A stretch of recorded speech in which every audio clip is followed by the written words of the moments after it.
नमस्कार दोस्तों, आज के वीडियो में हम जानेंगे कैटरेक्ट के बारे में। तो इसमें हम जानेंगे कैटरेक्ट की डेफिनेशन, उसके साइन सिम्टम और उसके जो मैनेजमेंट है उसके बारे में।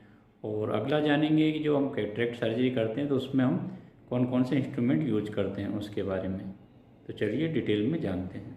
कैटरेक्ट की डेफिनेशन तो ये रहेगी, opacity of the lens which occur when fluid gather between the lens fibre. तो इसमें क्या होता है, कैटरेक्ट में जो हमारा लेंस होता है तो वो धुंधला हो जाता है, जिससे कि पेशेंट को दिखाई नहीं देता, और उसके जो लेंस के फाइबर्स है उसमें फ्लूइड आ जाता है, जिससे वो धुंधला हो जाता है। अब यदि हम उसके कोजेज़ के बारे में बात करें तो ये रहेंगे, यदि पेशेंट उसकी एज है जो 60 से ज़्यादा है तो ऐसे पेशेंटों में कैटरेक्ट की सबसे ज़्यादा समस्या रहती है। दूसरा हो सकता है ओकुलर और सिस्टमेटिक डिजीज, जिसमें जैसे डायबिटीज मेलाइटस, यूवाइटिस और प्रीवियस सर्जरी हुई हो पेशेंट की तो उनको भी कैटरेक्ट होने का चांस रहता है। ऐसे पेशेंट जो स्टेरॉइड ले रहे हैं तो उनको भी कैटरेक्ट होने की संभावना ज़्यादा रहती है। दूसरे कारण हो सकते हैं, पेशेंट को अगर ट्रोमा हो गया है, कोई फॉरेन बॉडी आई में चली गई है, या एक्सरेज की वजह से भी उसको कैटरेक्ट हो सकता है, जैसे यूवी रेज की वजह से उसको कैटरेक्ट हो सकता है। बहुत सारे बच्चे ऐसे रहते हैं जिनको जन्म से ही कैटरेक्ट की प्रॉब्लम रहती है, और किसी में हेरिडेटरी प्रॉब्लम रहती है, मतलब उनके माता पिता में ये प्रॉब्लम है तो बच्चों में भी कैटरेक्ट की प्रॉब्लम हो सकती है। अब इसके टाइप्स की बात करेंगे तो ये रहेंगे हमारे न्यूक्लियर कैटरेक्ट और सब कैप्सुलर कैटरेक्ट, और थर्ड रहेगा कोर्टिकल कैटरेक्ट। दूसरे अगर टाइप की बात करेंगे तो ये भी 3 प्रकार का रहेगा, एक्वायर्ड कैटरेक्ट, कॉन्जेनाइटल कैटरेक्ट और एज रिलेटेड कैटरेक्ट।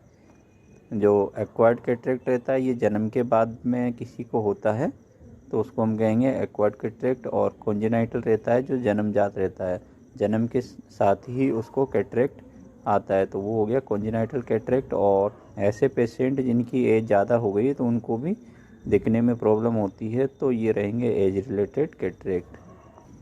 अगर साइन सिम्टम की बात करें तो पेशेंट को जो विजन है वो रिड्यूस हो जाएगा, उसको कम दिखाई देगा, पेशेंट को लाइन सी बनी हुई दिखाई देगी, और मरीज का जो विजन है वो धीरे धीरे कम होता चला जाएगा।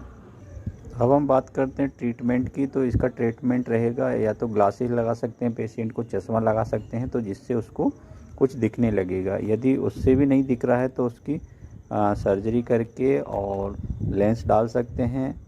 जो सर्जरी करेंगे उसमें हम फेको सर्जरी कर सकते हैं और extra capsular small incision cataract surgery कर सकते हैं, या intra capsular small incision cataract surgery कर सकते हैं। तो 3 प्रकार से हम सर्जरी करके पेशेंट के कैटरेक्ट को हम ठीक कर सकते हैं।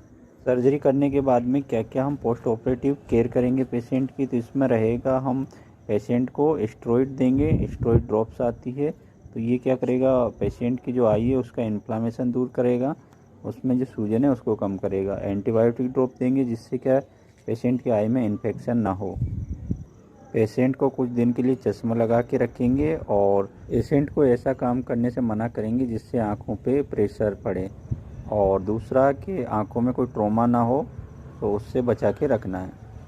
तो ये तो हमने जाना कैटरेक्ट के बारे में। अब हम जानेंगे कैटरेक्ट में यूज होने वाले इंस्ट्रूमेंट के बारे में। सबसे पहले हम यूज करेंगे वायर स्पेकुलम। ये वायर का बना रहता है और सर्जरी के दौरान जो पेशेंट के आईलिड है उसको खोले रखने के लिए इसका इस्तेमाल करते हैं। ये रेट्रैक्टर की तरह काम करता है। 3 प्रकार के हम ब्लेड यूज करेंगे। पहली रहेगी साइड पोर्ट एंट्री, तो इसका यूज करेंगे हम स्मॉल वेल्वुलर इंसिजन लगाने के लिए, कॉर्नियल इंसिजन लगाने के लिए इसका यूज करेंगे। दूसरी ब्लेड रहेगी हमारी केरेटोम, तो इसका यूज भी हम वेल्वुलर कॉर्नियल इंसिजन लगाने के लिए यूज करते हैं। दूसरा सेल्फ सीलिंग इंसिजन देने के लिए इस ब्लेड का यूज करेंगे। तीसरी हमारी जो ब्लेड है वो रहेगी क्रिसेंट नाइफ, इसका यूज हम टनल इंसिजन देने के लिए करते हैं। स्क्लेरा और कॉर्निया में टनल इंसिजन देने के लिए इस ब्लेड का हम यूज करेंगे। ये रहेगा हमारा 3 नंबर का बीपी हैंडल, ये हमारा बीपी हैंडल रहेगा और इसमें हम 15 नंबर की ब्लेड लगा के इंसिजन लगाएंगे। अगला रहेगा लिम्स फोर्सेप। लिम्स फोर्सेप का हम यूज करेंगे कॉर्निया और स्क्लेरा के एज को होल्ड करने के लिए। अगला रहेगा हमारा superior rectus holding forcep. Superior rectus holding forceps को हम जो हमारी सुपीरियर रेक्टस मसल्स है उसको होल्ड करने के लिए इसका यूज करेंगे। और जब हम ब्रिडल सूचर करते हैं तब भी आई बॉल को स्टेबलाइज करने के लिए इस फोर्सेप का हम यूज करेंगे। ये रहेगी हमारी कॉर्नियल सीजर, कॉर्नियल इंसिजन देने के लिए और उसको इनलार्ज करने के लिए हम इस सीजर का यूज करेंगे। अगला रहेगा हमारा बाना सीजर, इसका यूज हम करेंगे इरिडेक्टोमी करने के लिए। अगला रहेगा नीडल होल्डिंग फोर्सेप और इसका यूज हम करेंगे अगर हमें सूचरिंग करनी है एंड में, तो सूचर करने के लिए नीडल होल्डिंग फोर्सेप का यूज करेंगे। इससे हम ब्लेड जो हमारी नीडल है उसको होल्ड करके सूचर करेंगे। अगली रहेगी कैप्सूल और एक्सिस फोर्सेप, इसका हम यूज करेंगे लेंस कैप्सूल को होल्ड करने के लिए। रहेगा हमारा डायलर, जिसको हम बोलेंगे इंट्राओकुलर लेंस डायलर, इसका यूज हम करते हैं लेंस को प्रॉपर पोजीशन में लाने के लिए। अगला रहेगा चॉपर, चॉपर का यूज हम करेंगे न्यूक्लियस को स्प्लिट करने के लिए, उसको चॉप करने के लिए, जिससे क्या होगा न्यूक्लियस छोटे छोटे टुकड़ों में बांटकर इसको फेको मशीन से सक्शन कर लिया जाता है। चॉपर का यूज हम फेको सर्जरी में करेंगे, कैटरेक्ट का जो फेको मशीन से सर्जरी करेंगे तो उसमें इस चॉपर का यूज करेंगे। अगला रहेगा हमारा वायर वेक्टिस, इसका यूज करेंगे हम लेंस को और न्यूक्लियस को रिमूव करने के लिए। जो पहले का अंदर न्यूक्लियस रहता है लेंस न्यूक्लियस, तो उसको रिमूव करने के लिए हम वायर वेक्टिस का यूज करेंगे।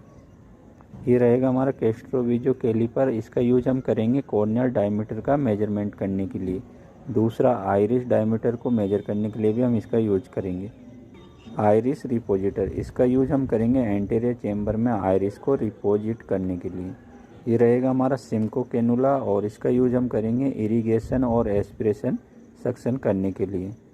ये रहेगा हमारा intra ocular lens holding forcep, इसका यूज हम करेंगे जो हमारा नॉन फोल्डेबल लेंस है तो उसको होल्ड करके और इसको हम इंट्रा ओकुलर लेंस को इम्प्लांट करते हैं इसकी मदद से। ये रहेगा इंजेक्टर और इसका यूज करेंगे यदि हम फेको से कैटरेक्ट की सर्जरी करते हैं तो जो हमारा फोल्डेबल लेंस है तो उसको इसमें डाल के और हम अंदर आई में इससे इंजेक्ट करते हैं। तो इस प्रकार आज के वीडियो में हमने जाना कैटरेक्ट के बारे में और कैटरेक्ट सर्जरी में यूज होने वाले हमारे इंस्ट्रूमेंट के बारे में।